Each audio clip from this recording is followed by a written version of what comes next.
First of all Saksham ji, warm welcome to you. आपका स्वागत है उन्नति का पॉडकास्ट में। थ्रू दिस पॉडकास्ट हम कोशिश करते हैं कि जो लोग एक्चुअली ग्राउंड लेवल पे है, जो काम कर रहे हैं, यूथ के साथ जुड़े हुए हैं, बहुत कुछ कर रहे हैं, उनका वॉइस और ज्यादा लोग को पहुंचे और it spreads across to many states, to many youth. Unnati अभी काम कर रहा है, 14 स्टेट में काम कर रहा है। As we speak today, we have about 820 batches, which means 25,000 students are sitting in classrooms going through the UNEXT program. So we are hoping that through this medium, your voice will reach to all of them and they are able to listen to you and learn some bit from your experience. This is why we are having this. So Saksham ji, it is a pleasure that we have you on this podcast, क्योंकि at such a young age you have experienced so many things. आपने बहुत challenges face किया है life में, and you are at a place where you are impacting young minds. उनको आप mentor कर रहे हैं, help कर रहे हैं.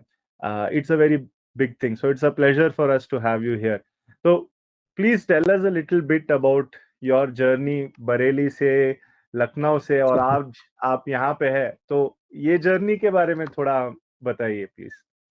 फर्स्ट ऑफ ऑल तो मैं उन्नति फाउंडेशन का थैंक यू कहना चाहूँगा और आप सभी का थैंक यू करना चाहूँगा, स्पेशली निशांत सर का जरूर थैंक यू कहना चाहूँगा मैं कि उन्नति फाउंडेशन द्वारा जो है निशांत सर को यहाँ पे भेजा गया हमारे बच्चों को सॉफ्ट स्किल्स सिखाने के लिए।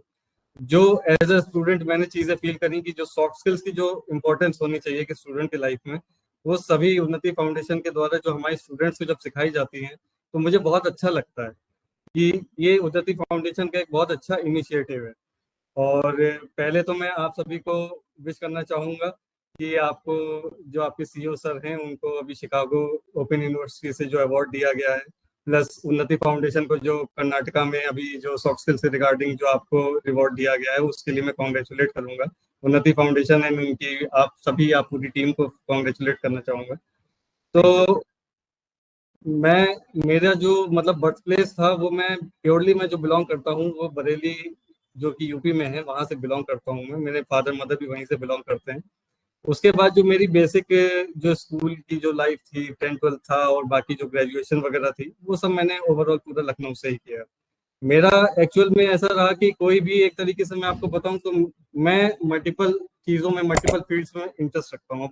जैसे बीइंग अ बैकग्राउंड इन जैसे मैंने आपको बताया कि मैंने बीटेक जो किया है वो इलेक्ट्रिकल एंड इलेक्ट्रॉनिक्स इंजीनियरिंग से कर रखा है, लेकिन मेरा जो फोकस्ड एरिया है वो थोड़ा सा कंप्यूटर साइंस की तरफ ज्यादा है।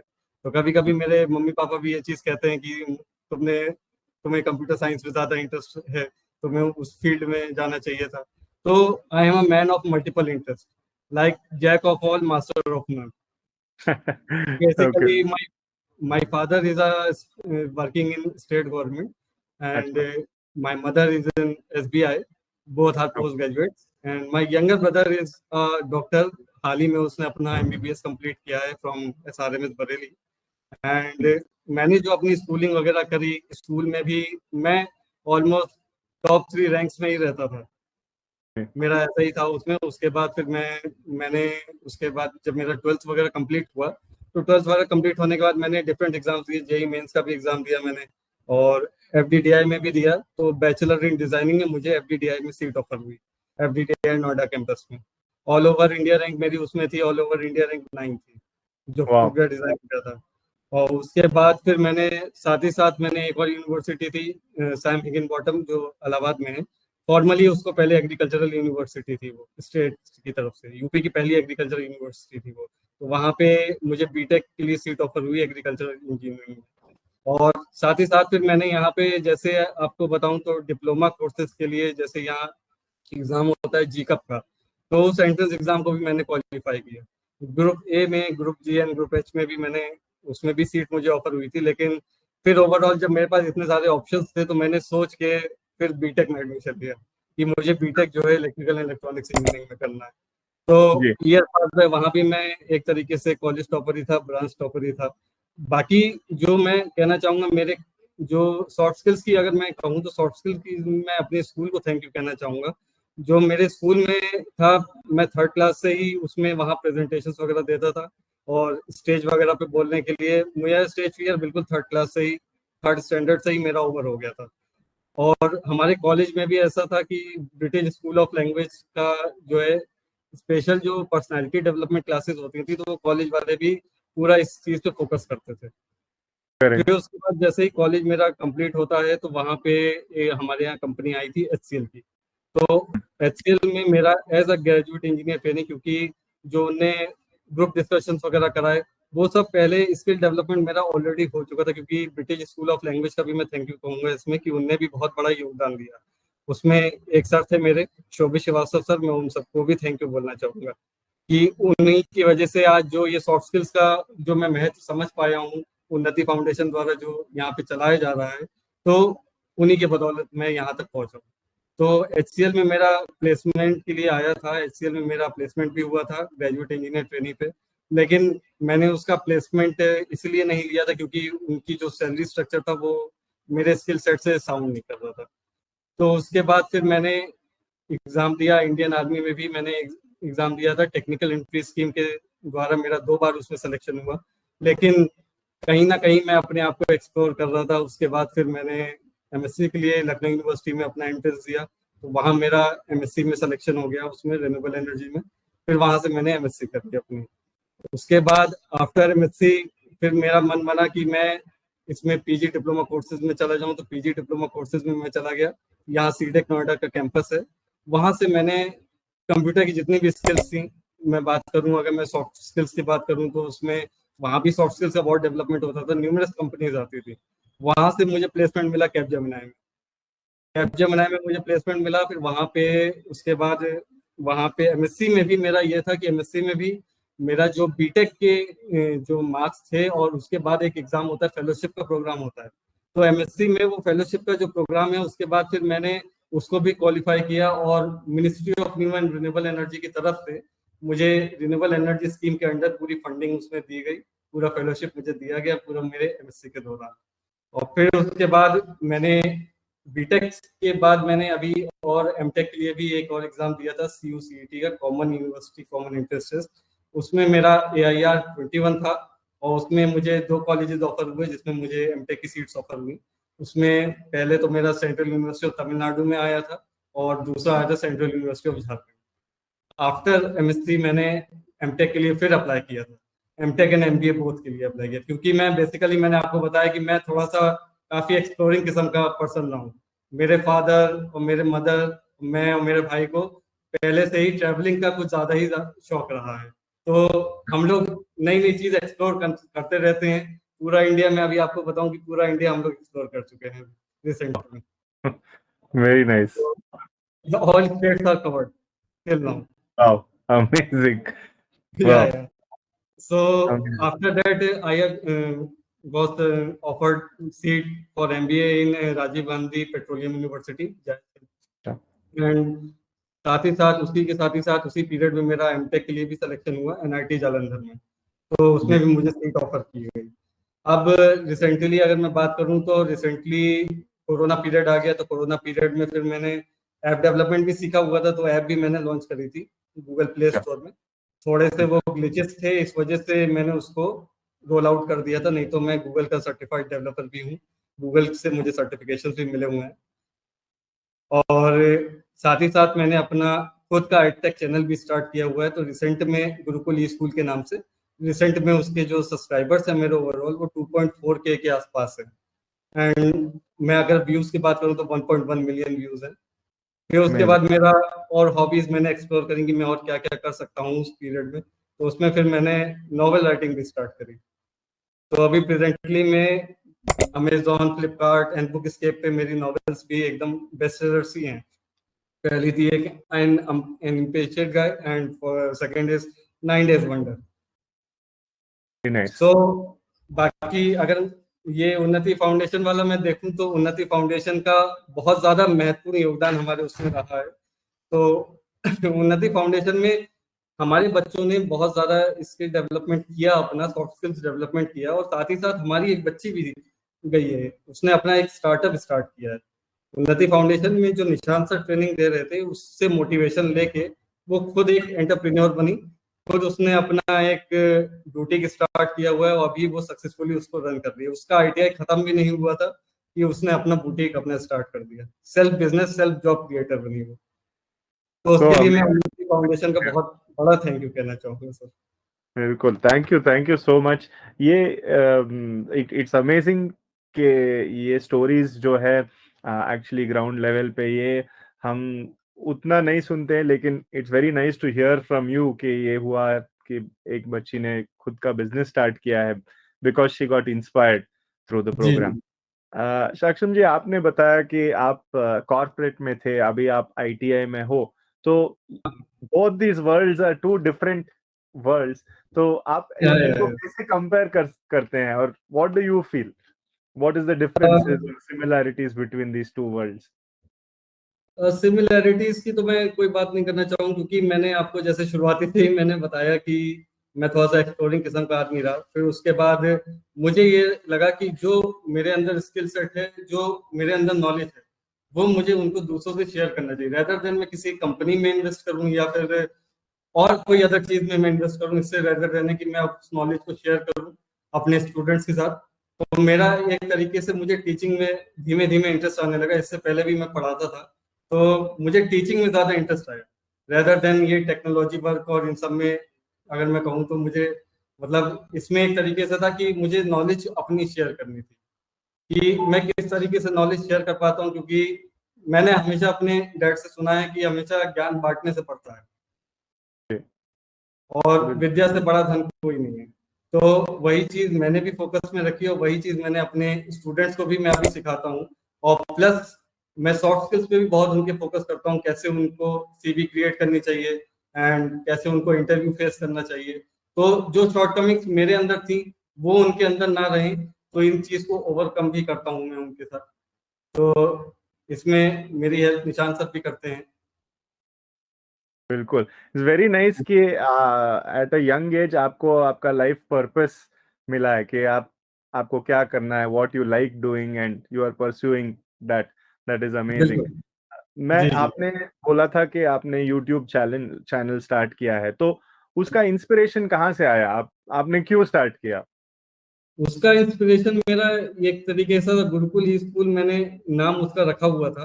तो मुझे ऐसा लग रहा था कि जैसे मुझे जो बेसिक लेवल पे लगता है पर्सनली कि जो आजकल जो बच्चे सीखना चाहते हैं, जो सर्टिफिकेशन कोर्सेज करना चाहते हैं, तो या फिर और कोई स्किल अगर सीखना चाहते हैं, तो यूट्यूब एक बहुत अच्छा प्लेटफॉर्म है जिसमें फ्री ऑफ कॉस्ट वो जो बच्चे कैपेबल नहीं है उतना पैसा देने के उन सर्टिफिकेशन कोर्सेज के लिए, उनको एक अच्छा प्लेटफॉर्म मिल जाता है यूट्यूब के माध्यम से। मैं अपने ही चैनल की बात नहीं कर रहा हूँ, मैं और भी चैनल्स की बात कर रहा हूँ, लेकिन मेरा पर्सपेक्टिव ये था कि मेरे चैनल के through free of cost education and free of cost skills बच्चों तक पहुंचे, बच्चे उनको फ्री में ग्रैब करें एंड अपने आप को उस काबिल बनाए, उस जॉब के काबिल बनाए। Very nice. तो ये सोशल मीडिया और जो भी टेक्नोलॉजी टूल्स है, आपके ओपिनियन में ये क्या, हाउ इम्पोर्टेंट इज इट और what role does it play to engage and इनको इंस्पायर करने में, बच्चों को इंस्पायर करने में? What role do you think that social media plays or maybe other tools, technology tools? Social media बहुत एक इम्पोर्टेंट रोल प्रोवाइड मतलब वो करती है। एक तरीके से जैसे कोई भी सर्टिफिकेशन कोर्सेज की जैसे इन्फो होती है, सबसे पहले वो सोशल मीडिया में डिजिटल मार्केटिंग के थ्रू हर कंपनी अपना जो है उसमें डाल देती है।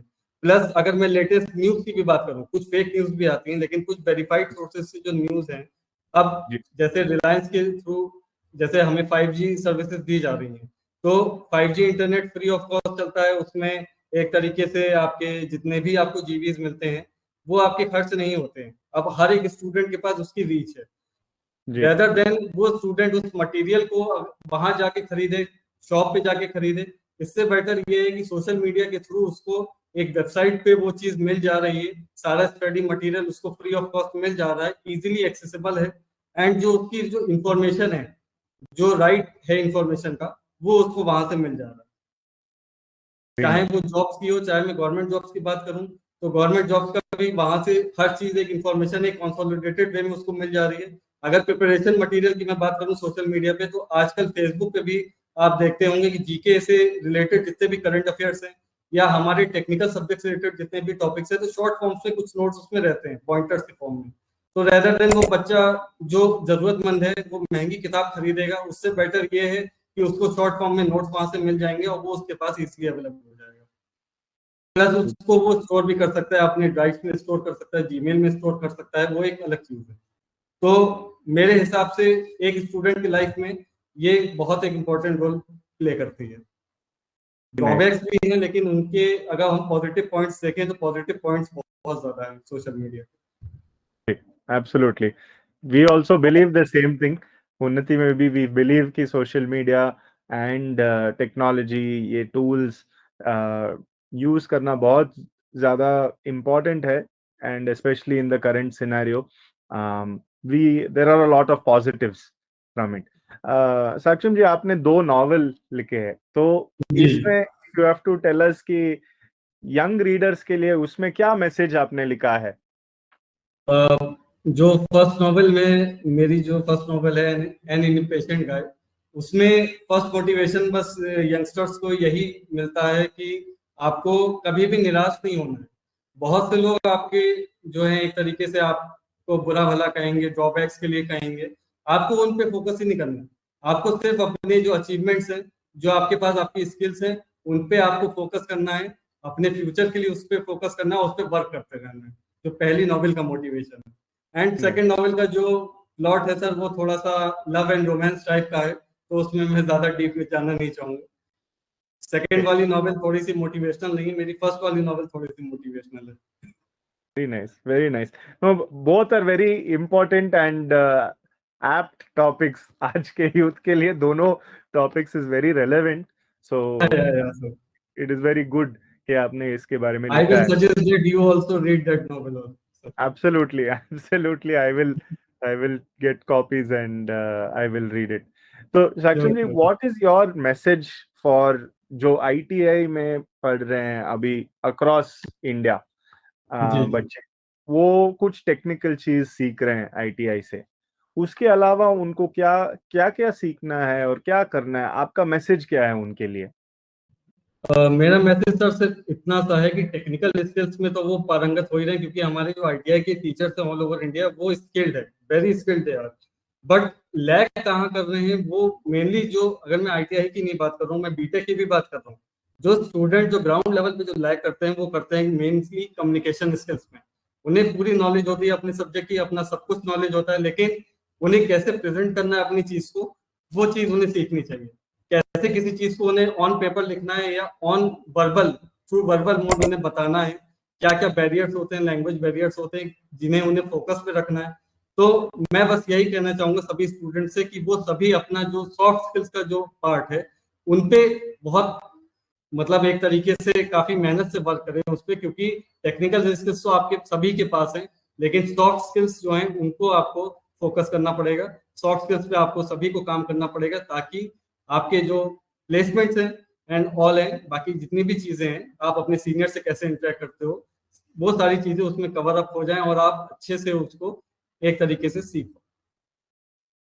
Great, super, thank you so much Saksham ji for taking 2 time. Minute का टाइम मुझे चाहिए होगा। मैं थैंक यू थोड़ा सा अपने पेरेंट्स को भी कहूंगा, कुछ सीनियर्स है मेरे, प्लीज उनको भी मैं प्लीज, थैंक यू कहना। एब्सोल्युटली, जी जी मोस्ट सर। इम्पोर्टेंट, बिल्कुल, बताइए सर। तो thank you, first of all thank you to Unnati foundation and Nishant sir, and then my parents, my family, and मेरे जो सीनियर हैं यहाँ पे, सबसे पहले हमारे संस्थान के जो प्रिंसिपल सर हैं, अभी उनके साथ भी आपने पॉडकास्ट किया था, सीईओ सर ने, तो उनको मैं थैंक यू कहना चाहूंगा, श्री नितिन कुमार सर को। बहुत ज्यादा सपोर्ट करते हैं मेरा, और प्लस जितने भी ये सॉफ्ट स्किल्स हैं, जितने भी टेक्निकल स्किल्स हैं, वो इन सब पे बहुत ज्यादा फोकस करते हैं, क्योंकि वो भी खुद ऐसे इन्वायरमेंट से आए हैं और मैं भी उसी इन्वायरमेंट से आया हूँ। तो हम लोग ये सॉफ्ट स्किल्स का जो महत्व है बहुत ज्यादा जानते हैं कि सॉफ्ट स्किल्स का एक स्टूडेंट की लाइफ में कितना ज्यादा इंपॉर्टेंस है। सेकेंडली मैं थैंक्स कहना चाहूंगा हमारे जो फोरमैन सर हैं, Navdeep Sharma sir and Shri Yatendra sir, वो भी, उनके सपोर्ट से भी हमारा जो ये सॉफ्ट स्किल्स का है, उन्नति फाउंडेशन की जो क्लासेस है और बाकी जितनी भी टेक्निकल स्किल्स की क्लासेस हैं, वो हम एकदम सक्सेसफुली रन कर पाते हैं और बहुत ही सक्सेसफुली हम अपने ट्रेनिंग्स को ये चीजें इम्पार्ट कर पाते हैं। और लास्टली मैं अपने कोलीग्स जो हमारे यहाँ पे हमारे जो फेलो टीचर्स हैं, हमारे जितने भी सारे, उन सबको मैं थैंक यू कहना चाहूंगा सर। एब्सोल्युटली साक्षम जी, आपने इन द एंड आपने जो कहा है, it's a very important thing, क्योंकि पेरेंट्स जो है they play a very important role. And आप जहाँ पे है और इतना आपको एक्सप्लोर करने के लिए फ्रीडम मिला है, and finally you have chosen something जहाँ पे आपको सेटिस्फैक्शन मिल रहा है, वो is because of the upbringing, because of the family background that you have. So it is very important. And ये जो हो रहा है आपके कॉलेज में, it is a ji team effort, जो सब लोग मिल के, right from the leader, from the principal to you for organizing, and सभी HODs और सभी टीचर्स जो है, वो they are playing an important role to make it happen. तो एक माहौल बन रहा है वहाँ पे, जहाँ पे students are very lucky. The students of your IT are extremely lucky to have all of you. So thank you again. Thank you very much for spending time with us today. We look forward to thank having you probably once more next time on the podcast. Thank you. You, sure sure, thank you mister.